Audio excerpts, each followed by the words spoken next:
नमस्कार दोस्तों, welcome to Disha classes. Hope आप सभी की जो स्टडीज हैं वो बहुत अच्छी चल रही होंगी, अच्छे से पढ़ रहे होंगे आप लोग। तो दोस्तों हम लोग शिक्षा मनोविज्ञान पढ़ रहे हैं, जो कि आपके रीट के एग्जाम के लिए, फर्स्ट ग्रेड के एग्जाम के लिए, प्लस आपका जो सेकंड ग्रेड का पेपर है उसके लिए, मतलब कुल मिला के जिस भी एग्जाम के अंदर एजुकेशन साइकोलॉजी आपको पढ़नी है, जो भी शिक्षक भर्ती परीक्षा के अंदर अनिवार्य पेपर के रूप में है, उसके लिए हम लोग मनोविज्ञान पढ़ रहे हैं। काफी सारी चीजें हम लोग पढ़ रहे हैं कि मनोविज्ञान था क्या, मतलब किस प्रकार का विज्ञान था, उसकी जो हिस्ट्री थी वो हमने देखी कि किस प्रकार आत्मा का विज्ञान था, फिर मन का विज्ञान हुआ, फिर चेतना का विज्ञान हुआ, फिर व्यवहार का विज्ञान हुआ, फिर व्यवहार और अनुभव का विज्ञान हुआ।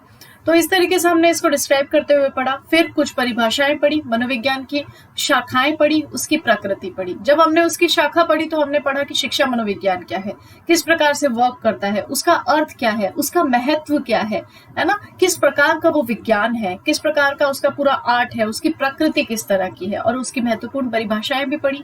और उसके अंतर्गत किस प्रकार से एक स्कूल में टीचिंग की जाती है, कुछ इस तरह की चीजें हमने उसके अंतर्गत पढ़ी है। अब देखिए, शिक्षा मनोविज्ञान या मनोविज्ञान, इसको पढ़ने की कुछ विधियां हैं, कुछ मेथड है, क्योंकि हर सब्जेक्ट को पढ़ने का एक तरीका होता है। अगर आप साइंस पढ़ रहे हैं तो साइंस के अंतर्गत आप देखिए कि आपको लैब में जाना पड़ेगा, आपको पूरे के पूरे प्रयोग करके देखने पड़ेंगे, खुद एक्सपेरिमेंट करना पड़ेगा सारी चीजों का। अगर आप कुछ इस तरीके का हिस्ट्री वाला कोई भी पोर्शन पढ़ रहे हैं तो आपको पूरी केस स्टडी देखनी होगी, पहले क्या हुआ था, फिर क्या हुआ। तो इस तरीके से स्टेप बाय स्टेप चीजें चलती है। तो देखिए, शिक्षा मनोविज्ञान के भी कुछ अध्ययन विधियां हैं। अगर हम इसको बेसिकली देखें तो इसको दो तरीके से बांटा गया है। किस तरीके से? एक तो आपका है ऑब्जर्वेशन मेथड और एक आपका है एक्सपोजिशन मेथड, यानी कि अवलोकन विधियां भी कहते हैं इसको और विवरणात्मक भी विधियां कहते हैं इसको। तो इसका जो एक पूरा क्राइटेरिया है, इसको बांटने का जो क्राइटेरिया है कि भाई कौन कौन सी विधियां किस किस के अंतर्गत आएंगी। जैसे कि हम देखें कि निरीक्षण विधि के अंतर्गत कौन कौन सी है। ऑब्जर्वेशन जब करते हैं तो अंतर्दर्शन विधि और बहिर्दर्शन विधि, ठीक है। जब आप निरीक्षण करते हैं किसी भी चीज का तो उसके अंतर्गत ये दो विधियां आती हैं। तो मैं इसको पार्ट 1 और पार्ट 2 के रूप में बनाऊंगी ताकि आप लोगों को ना बिल्कुल कॉन्सेप्ट क्लियर हो जाए। और ध्यान रखना यहाँ पर कि शिक्षा मनोविज्ञान लिखा हो या फिर मनोविज्ञान लिखा हो, मेथड दोनों के सेम है। और ये जो मेथड है, जब हम व्यक्तित्व पढ़ेंगे, जब हम पर्सनालिटी वाला पोर्शन पढ़ेंगे, तब भी हमको कुछ अध्ययन विधियां पढ़नी पड़ेंगी। तो यहाँ पे अगर अच्छे से पढ़ लेंगे तो हमको आगे इस चीज के लिए बहुत ज्यादा हेल्प हो जाएगी। क्लियर? तो अभी इसको दो पार्ट में पढ़ेंगे। आज हम मोटा मोटा तौर से देख लेते हैं कि किस किस तरीके से ये विधियां हैं। कल जो क्लास लेंगे उसके अंदर और भी अच्छे से बता देंगे ताकि आप लोगों का ये कॉन्सेप्ट जो है पूरा का पूरा क्लियर हो जाए। आप देखिए, ये सिर्फ समझने की चीज है। आपकी किताबों में आपके पास जो नोट्स हैं उसमें सब कुछ भरा पड़ा होगा, क्या कहते हैं, किस तरीके से है। यहाँ पर लिखा है अंतः दर्शन विधि। पहले तो मैंने यहाँ पे लिख दिया है कि किसने इसको खोजा था, मतलब किसने इसके ऊपर मेन रूप से वर्क किया है, ठीक है। तो सबसे प्राचीन है, एक तो ये आपको ध्यान में रखना है, बहुत प्राचीन विधि है, पुरानी विधि है पूरा, मतलब। और इसके अंदर हम लोग क्या कर रहे हैं, इंट्रोसेप्टिव चीज कर रहे हैं। इंट्रोसेप्टिव मतलब पूरा ये जो मेथड है वो ये है कि अंदर से देखना या अंदर की क्रियाओं को देखना। और इसके अंदर क्या हो रहा है, ये एक पर्सन है मान लीजिए, ठीक है। ये जो पर्सन है यही सब कुछ देख रहा है, इसके आसपास कोई नहीं है।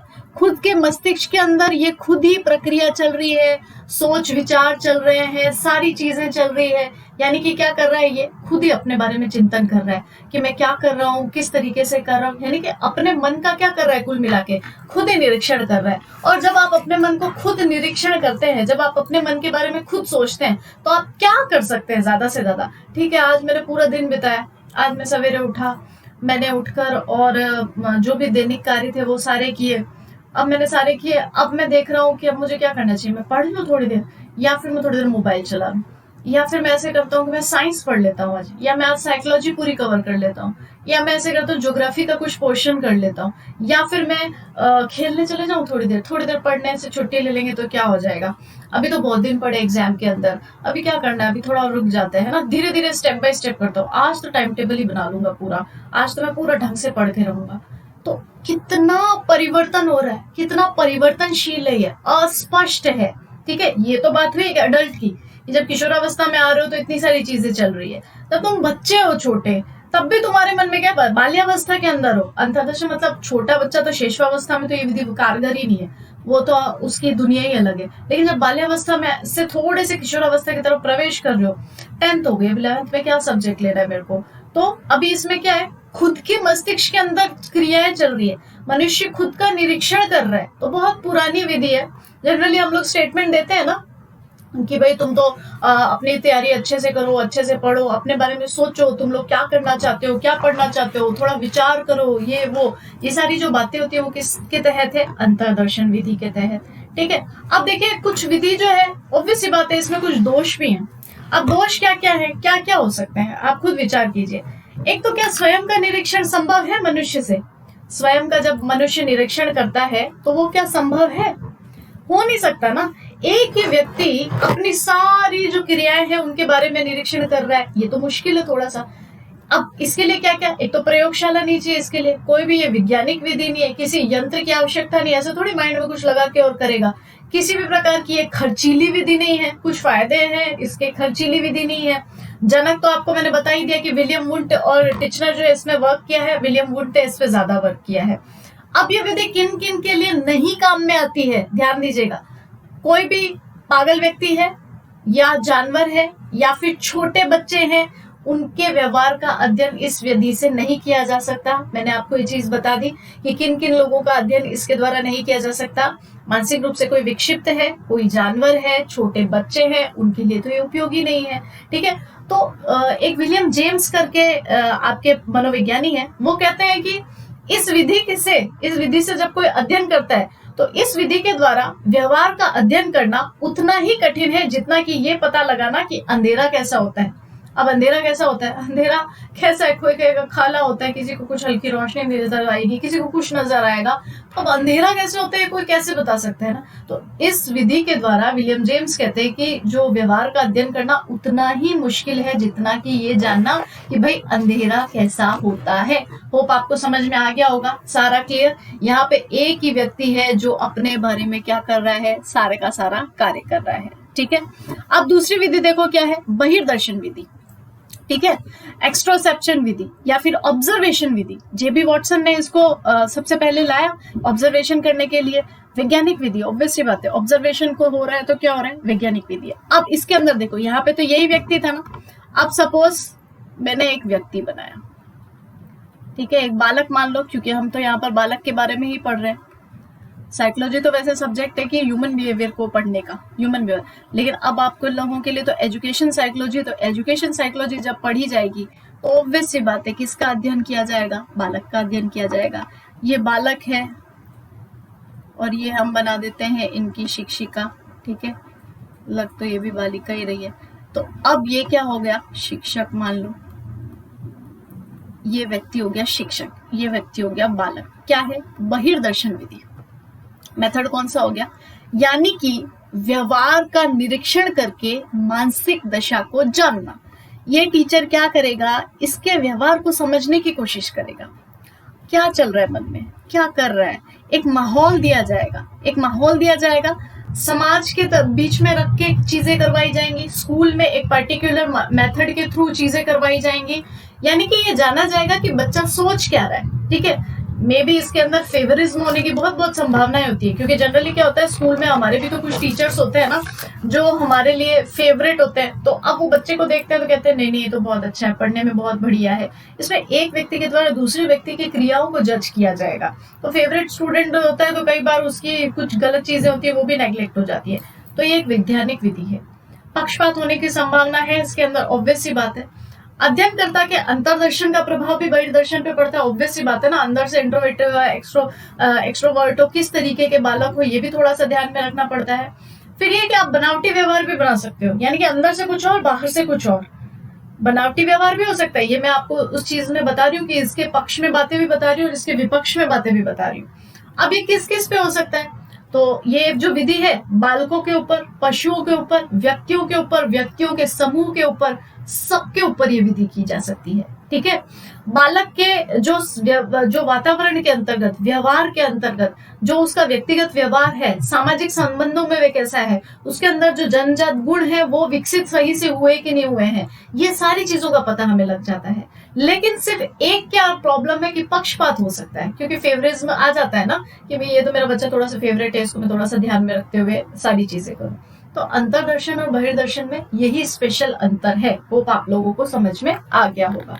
तीसरी विधि देखो क्या है, इसको कहते हैं जीवन व्रत विधि, केस स्टडी मेथड, या फिर व्यक्तित्व इतिहास की विधि। ठीक है, क्या है इसके अंदर, इस केस स्टडी के अंदर क्या है, इस विधि के अंदर क्या होता है ना, पूरा लेखा जोखा जितना भी है, सारी का सारा, क्या हुआ था, कैसे हुआ था, स्टेप बाय स्टेप सारी चीजें देखी जाती है ना। जिस व्यक्ति का अध्ययन किया जाता है उसको सारी चीजें पूछी जाती है। अच्छा बताइए, आपका नाम क्या है, आप क्या करते हो, आप किस तरीके से पूरा रूटीन रहता है आपका, क्या आप डायरी लिखते हो, क्या आप गेम्स खेलते हो, क्या सोचते हो आप, आपको कौन सी बुक्स अच्छी लगती हैं, आपको सुबह मॉर्निंग वाला समय ज्यादा अच्छा लगता है या आपको रात का टाइम अच्छा लगता है या फिर दिन का टाइम अच्छा लगता है, आपको सुबह पढ़ना अच्छा लगता है या आपको लेट नाइट स्टडी करना अच्छा लगता है, आपको पढ़ना अच्छा लगता है या आपको खेलना अच्छा लगता है, आपको क्या करने में बहुत ज्यादा रुचि है या आपके मन में किस प्रकार के भाव आते हैं, है ना। तो इसके अंतर्गत क्या है कि सारी चीजें, अब प्रॉब्लम क्या आती है, इसके अंदर भी एक प्रॉब्लम आ सकती है, जरूरी थोड़ी ना वो व्यक्ति आपको सारी बातें सच बता रहा हूँ। ठीक है, आप थोड़ा सा हिस्ट्री निकाल के लाओगे, इसके अंदर आप चीजें भी यूज कर सकते हो, क्योंकि जब आप किसी को केस स्टडी कर रहे हो तो आप उसको क्या करोगे, स्टोरी सुनाने की कोशिश करोगे, कि ऐसी ऐसी कहानी सुनाओगे, उसकी क्या प्रक्रिया आती है वो देखने की कोशिश करोगे, रेडियो से उसको रिकॉर्डिंग जो है उसकी करने की कोशिश करोगे, ताकि आप बाद में वापस से जब कार्य करो तो उसको सुन सको। तो बहुत सारे जो है ना टूल्स इसके अंदर प्रयोग किए जाते हैं, यानी कि यंत्रों का प्रयोग इसके अंतर्गत किया जाता है। ठीक है, ये ध्यान में रखना कि यंत्रों का प्रयोग इसके अंदर किया जाता है। फिर आसपास के आपके जो रिश्तेदार है, सगे संबंधी जो हैं, उन सभी से आपके बारे में चीजें पूछी जा सकती हैं, सभी से। तो कुल मिला के जो आपका व्यवहार है वो सामाजिक मान्यताएं हैं उसके अनुरूप है या नहीं है, बेसिकली तो यही जानने की कोशिश की जाती है इस विधि के अंतर्गत, कि जो आपका व्यवहार है वो सामाजिक रूप से एक सही तौर तरीके के रूप में है या नहीं है। तो केस हिस्ट्री मेथड सीधे सीधे हमको समझ में आ रहा है कि एक व्यक्ति है जिसका अध्ययन होना है, जिसका अगला पिछला सारी चीजों के बारे में, कि भाई बड़ा हुआ फिर कहाँ गया, स्कूल कॉलेज, उसके अड़ोसी पड़ोसी, उसकी सामाजिक जो अभिवृद्धियां थी वो सारी देखनी, उसकी इच्छाएं क्या क्या थी, उसकी दमित इच्छाएं क्या की थी। तो एक तरीके से मनोवैज्ञानिक विधि है, इसके अंतर्गत आपको बहुत सटीक तो नहीं लेकिन काफी कुछ पता चल जाता है। अब इसकी प्रॉब्लम क्या क्या है, जैसे अगर हम पक्ष की बातें कर रहे हैं तो ऑब्वियस सी बात है विपक्ष की बातें भी होंगी कुछ ना कुछ। विपक्ष में क्या क्या है, एक तो क्या अप्रमाणित तथ्य हो जाते हैं, थोड़े से पक्षपात थोड़ा बहुत हो जाता है, बिकॉज जरूरी नहीं है ना, अब एक व्यक्ति है, एक बालक के क्लास के अंदर, या फिर मैं हूं, आप लोग हैं, काफी सारे स्टूडेंट जो क्लास देख रहे हैं, अब इनमें से बहुत सारे ऐसे हैं जो अपने निजी जीवन में बहुत अलग हैं, लेकिन मेरे सामने आएंगे तो बहुत अच्छे से पेश होंगे ना। अगर उनके किसी फ्रेंड से मैं पूछती हूँ कि ये बच्चा कैसा है, पढ़ने में कैसा है, कैसे बात करता है, क्या है, कैसे चल रहा है, वो उसका फ्रेंड है, वो हमेशा उसके बारे में अच्छी बातें बोलता है। एक एक क्लास में जो उसका फ्रेंड नहीं है वो उसके बारे में बताएगा, नहीं नहीं मैम ये तो ऐसा है नहीं, थोड़ा सा ऐसे अपने आप को ओवर स्मार्ट समझता है, ऐसे बात करता है, वैसे बात करता है, बहुत जोर से भी बोलता है, लड़ाई भी करता है, ये अच्छे से पढ़ता भी नहीं है, इसने तो चीटिंग भी की थी उस दिन। तो दो व्यक्ति अलग अलग चीजें बता रहे, तो थोड़ा सा पक्षपात तो यहाँ पे भी हो गया। क्लियर। तो कुल मिला के मनोवैज्ञानिक विधि है, काफी फायदेमंद विधि है, किसी के भी ऊपर ट्राई किया जा सकता है, छोटे बच्चे के ऊपर ट्राई नहीं किया जा सकता। ठीक है, क्योंकि छोटे बच्चे की तो केस स्टडी सिर्फ जो मेडिकल हिस्ट्री है उसी के अंतर्गत उसमें काम आ सकती है, बाकी उसके व्यवहार को नहीं हम जान सकते। तो शेषवावस्था के लिए तो इसका कोई यूज नहीं है। बेसिकली तो क्या है कि जो पर्सनालिटी धीरे धीरे जब डेवलप होने लगती है, किशोरावस्था वाला जो टाइम है, बाल्यावस्था से किशोरावस्था में जब पहुंचने वाला टाइम है, या प्रौढ़ावस्था में जो टाइम है, उसके लिए ये ज्यादा इंपॉर्टेंट है। ठीक है, तो ये जो है वैसे बहुत ही अच्छी और उत्तम विधि है जो व्यक्तित्व के बारे में आपको सारी चीजें बताती है। अब नेक्स्ट क्या है आपकी प्रयोगात्मक विधि, एक्सपेरिमेंटल, यानी कि क्या करना है हमें, एक नियंत्रित जो है पर्टिकुलर आपको दशा दी जा रही है, क्योंकि ऑब्वियस सी बात है ना, जब कभी एक्सपेरिमेंट करते हो, एक्सपेरिमेंट अगर करा है तो एक लैब के अंदर है ना, उस लैब के अंदर मानव के व्यवहार का अध्ययन किया जाएगा, जहां पर आपको स्पेसिफिक क्या दी जाएगी, कुछ दशाएं दी जाएगी। ये जो मनोवैज्ञानिक लिखे हुए हैं ना, इन्होंने सबसे पहले, या तो आप इसको खोजकर्ता के रूप में भी दे सकते हो, या फिर सबसे ज्यादा इन्होंने काम किया है इसके रूप में भी कह सकते हो, या फिर इन्होंने ही इसकी खोज की थी, सर्वप्रथम इस विधि को प्रयोग किया था, ये भी आप बोल सकते हो। तो विलियम वुंट मैंने आपको बताया था, 1879 की बात है, जो आपका जर्मनी का लिप्जिंग नगर है, कार्ल मार्क्स विश्वविद्यालय की बात हुई थी, जिसको पहले तो आप लिप्जिंग यूनिवर्सिटी के बारे में ही जानते थे, वहां पर उन्होंने एक्सपेरिमेंट्स किए थे मनुष्य के व्यवहार के ऊपर, जर्मनी के हैं ये। तो सबसे पहले इन्होंने इस विधि का प्रयोग किया था। थोड़ी खर्चीली है, बिकॉज ऑब्वियसली बात है इक्विपमेंट्स लगेंगे, एक पर्टिकुलर एनवायरमेंट देना पड़ेगा, और लेकिन ये पूरी तरह से मनोवैज्ञानिक विधि है, ठीक है, पूरी तरह से इस पे हम रिलायबल कर सकते हैं क्योंकि साइंटिफिक तरीके से इसको करा जाएगा। अब इसमें क्या होगा, एक अनुभवी प्रयोगकर्ता की आवश्यकता होगी। ऑब्वियसली बात है ना, एक्सपेरिमेंट कर रहे हैं तो अनुभव होना तो बहुत जरूरी है। इसके अंदर ना 3 प्रकार होते हैं, 3 चर होते हैं, 3 क्राइटेरिया इसके अंदर लिए जाते हैं। मतलब ऐसे होता है, जो अगर हम स्वतंत्र चर की बात करें, पहला क्या होता है स्वतंत्र चर, इसके अंदर 3 चर हैं। पहला है स्वतंत्र चर। ये स्वतंत्र चर क्या है, क्या है ये वह चीज है या फिर वह चर है जो खुद को नहीं बदलता बल्कि दूसरों को प्रभावित करता है। कुछ चेंज नहीं होगा, लेकिन जो एक्सपेरिमेंट आप कर रहे हो उसको चेंज कर सकता है ये। तो इसको क्या कहते हैं, स्वतंत्र चर कहते हैं। पहला चर कौन सा हो गया आपका, स्वतंत्र चर के रूप में कहलाता है। दूसरे की अगर हम बात करें तो दूसरा होता है आश्रित।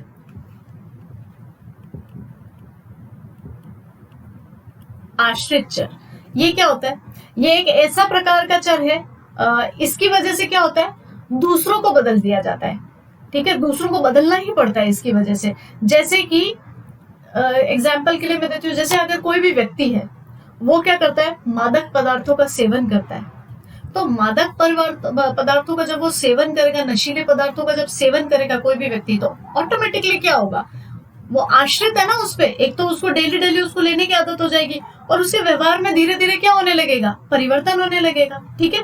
तो नशीले पदार्थों से परिवर्तित मानव का व्यवहार किसके अंतर्गत आएगा, आश्रित। वो उसके ऊपर क्या हो रहा है, डिपेंडेंसी क्रिएट कर रहा है, इसको क्या कहेंगे, आश्रित चर कहेंगे, ठीक है। तीसरा होता है नियंत्रित। नियंत्रित चर क्या है, ना तो खुद बदलता है ना सामने वाले को बदलने देता है, ना कि कोई प्रभाव नहीं डालता है। तीसरा वाला क्या है, नियंत्रित। पहले वाले में तो क्या है ना, उसके ऊपर कोई दबाव नहीं है, कोई किसी चीज नहीं है, उसके अंदर धीरे धीरे अपने आप ही स्वतंत्र रूप से परिवर्तन आ रहे हैं। एक्सपेरिमेंट जब आप कर रहे हैं तो उसके अंदर ना आपने कोई यंत्र यूज किया है ना कुछ किया है, एक विकास क्रम की अवस्था के अकॉर्डिंगली उसके अंदर अपने आप ही बदलाव आ रहे हैं, वो बदल रहा है, दूसरी चीजों के अंतर्गत कन्वर्ट कर रहा है। दूसरे वाले में आश्रित चर है। आश्रित चर मतलब कुछ हुआ तभी वो बदला, ऐसे ही उसके व्यवहार में बदलाव नहीं आया। एक का तो मूड स्विंग्स अपने आप ही चल रहा है, अपने आप ही चीजें बदलती जा रही है। दूसरे वाले के साथ कुछ हुआ है तभी उसके मूड स्विंग्स हो रहे हैं, उसका जो मूड है वो चेंज हो रहा है। थर्ड वाला क्या, नियंत्रित है, वो नहीं बदलता, वो जैसे आप स्टेबल कंडीशंस के अंदर उसको रखोगे वो स्टेबिलिटी ही आपकी शो करेगा, ठीक है। तो इस तरीके से एक्सपेरिमेंट करके जो विधि होती है, ऑब्वियसली बात है साइंटिफिक तो होगी। जब भी आपको एक्सपेरिमेंट करेंगे तो एक्सपेरिमेंट तो कैसे होते हैं, साइंटिफिक तरीके से किए जाते हैं। अब देखो नेक्स्ट क्या है, नेक्स्ट है डेवलपमेंट मेथड। डेवलपमेंट मतलब विकासात्मक विधि, यानी कि इसके अंदर क्या हो रहा है, या फिर आप इसको कह सकते हो जेनेटिक मेथड। इसको आप क्या कह सकते हो, जेनेटिक मेथड भी कहते हो। तो अभी आपने सबसे पहले तो कौन सी विधि देखी थी, एक बार शुरू से देख लो, अंतर्दर्शन विधि, जिसके अंदर क्या हो रहा है, खुद ही खुद का चिंतन चल रहा है। दूसरी विधि कौन सी चल रही है आपकी, बहिर्दर्शन विधि। बहिर्दर्शन विधि के अंदर क्या चल रहा है आपका, कि एक शिक्षक है जो एक बालक को पर्टिकुलर चीजों के अंदर अलग अलग तरीके से जज करने की कोशिश कर रहा है। जीवन वृत्त विधि या केस स्टडी मेथड के अंदर क्या हम देख रहे थे, टाइटमैन ने क्या किया है, पूरा पहले क्या करता था, फिर क्या करता है, अब क्या करेगा, सारी चीजों को देखते हुए क्या करा है, पूरा अध्ययन किया है। और कुल मिला के मनोवैज्ञानिक विधि है, इसके अंतर्गत फायदा ही होता है, थोड़ा बहुत है कि पार्शियलिटी होने की संभावना होती है, हो सकता है कि कोई अपने बारे में सच ना बताए, ठीक है। फिर नेक्स्ट हमने प्रयोगात्मक विधि देखी। प्रयोगात्मक विधि के अंदर हमने देख ली कि भाई इसके अंदर जो है 3 प्रकार के चरों का उपयोग किया जाता है, और उसके अंदर पहला जो है वो स्वतंत्र है, स्वतंत्र चर है। दूसरा जो चर है वो आश्रित चर है, ठीक है। स्वतंत्र चर मतलब कोई भी एक चीज है, जैसे कि एग्जाम्पल के लिए एक चीज बता रही हूँ, जैसे आप दही होता है, स्वतंत्र चर में ये भी समझ सकते हो, तुमको दही दही है, प्रोडक्ट के बारे में बता रही हूँ। अब वो अपने आप चेंज होता रहेगा ना, बाहर रखोगे उसको टाइम से, उसको फ्रिज में नहीं रहा तो क्या होगा, खट्टा होता रहेगा, होता रहेगा, होता रहेगा, मतलब अपने आप ही अपना जोड़ तोड़ कर रहा है, अपने आप ही अपनी चीजें कर रहा है। दूसरा अगर हम सेकंड देखें तो आश्रित है, अगर रख दो फ्रिज में तो कुछ नहीं होगा, अगर नहीं रखोगे तो धीरे धीरे वो खराब होने लगेगा। और थर्ड वाला जैसे कि हम देखते हैं कि किस प्रकार से नियंत्रित है, उसको स्पेशल कंडीशंस में रखा गया है, मौसम एनवायरमेंट, जो कमरे में एसी वेसी चल रहा है, सारा का सारा स्टेबल सा एनवायरमेंट है, तो क्या होगा, वो ठीक रहेगा, उसको कोई प्रॉब्लम नहीं होगा, ना खराब होगा, ना ज्यादा खट्टा होगा, ना कुछ ऐसे। तो ऐसे ही इन्होंने क्या करा, प्रयोग करके देखे। तो पहले तो इन्होंने चीजों पर प्रयोग किया और धीरे धीरे धीरे धीरे उनको समझते फिर किस पे प्रयोग करने लगे, मानव के ऊपर ये प्रयोग करने लगे। तो होप ये चारों पांचों तो आपको समझ में आ गए होंगे। अब इसके बाद में हम देखते हैं विकासात्मक विधि, ठीक है, डेवलपमेंट मेथड। डेवलपमेंट मेथड में क्या है, अगर आप एक प्रेग्नेंट लेडी को देखते हैं तो गर्भावस्था से लेकर जन्म की जो अवस्था होती है प्लस उसके बाद में जब मृत्यु पर्यंत तक जो चीजें धीरे धीरे धीरे धीरे चलती रहती है, वो क्या कहलाएगा, डेवलपमेंट मेथड। यानी कि एक बच्चे के जन्म लेने से लेकर धीरे धीरे धीरे धीरे जब वो विकास करता है, जेनेटिकल उसका जो विकास होता है, व्यापक विधि है, सबसे ज्यादा इंपॉर्टेंट तो बात है। बहुत सारे क्वेश्चनर तैयार किए जाते हैं, हाइपोथेसिस तैयार की जाती है ताकि समझने में क्या हो सके, थोड़ी सी आसानी हो सके।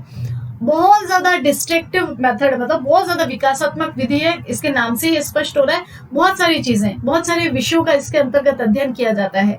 तो प्रॉब्लम क्या होती है ना, जब इतनी सारी चीजें एक चीज में डाल दी जाए तो क्या होता है, कई बार मेन जो तथ्य है ना वो प्राप्त नहीं हो पाते हैं, है ना। और इस विधि को क्या कहते हैं, उत्पत्ति मूलक, यानी कि जेनेटिक मेथड भी कहते हैं। आखिरकार आया कहाँ से, जब हम किसी चीज की खोज करते हैं कि आया कहाँ से, मनोविज्ञान की जब हमने बारे में बात पढ़ी तो हमने क्या देखा, बहुत सारे मनोवैज्ञानिक ऐसे हैं जो एक प्रकार का मत रखते हैं। अब सबसे पहले किसने कहा था, सबसे बड़ी प्रॉब्लम तो यहीं से स्टार्ट होती है ना। तो कुल मिला के विधि बहुत अच्छी है, अच्छा मेथड है।